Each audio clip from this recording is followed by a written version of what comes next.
হঠাৎ করে আপনি যদি শুনেন বা আপনার কাছে একটা ফোন কল এসে যদি জানানো হয়, আপনি যে চাকরিটা এতদিন ধরে করছেন, যে চাকরি দিয়ে আপনি দুবেলা নিজে খেতেন, সন্তানদেরকে, স্ত্রীকে খাওয়াতেন, সে চাকরি আর নাই, কেমন লাগবে বলেন?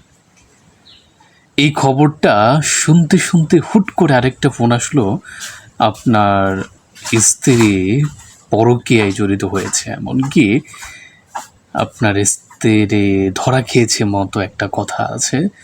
ধরা খেয়েছে একটা হোটেলে, আবাসিক হোটেলে।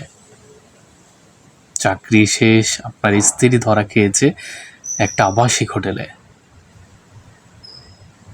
এই খবর শেষ না হতে হতে আরেকটা ফোন চলে আসলো, আপনার মেয়ের নগ্ন ভিডিও সোশ্যাল মিডিয়াতে ঘুরপাক করছে, সবাই সমালোচনা করছে। এত কিছু আপনি যখন জানতে পারলেন, ভাবলেন যে দুনিয়াতে আর বেঁচে থেকে লাভ নেই, চলে গেলেন আত্মহত্যা করার জন্য রেল লাইনে। ওই রেলটা আপনার মাথা কাটার বদলে যদি আপনার পা দুটো কেটে দেয়, আর আর মানুষ এসে আপনাকে তড়িঘড়ি করে সে রেল লাইন থেকে উঠিয়ে নিয়ে হাসপাতালে ভর্তি করে দেয়।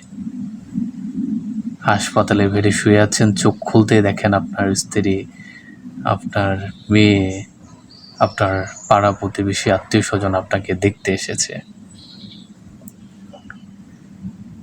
তারা ফল নিয়ে এসেছে, আর যদি দেখেন যে সেই ফলটায় আধটুকু খেয়ে ফেলেছে ইঁদুরে।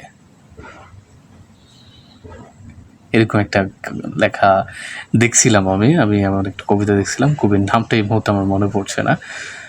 মানে একটা মানুষ কতটা হতভাগা হলে আসলে এরকম কিছু তার সাথে ঘটতেই থাকে।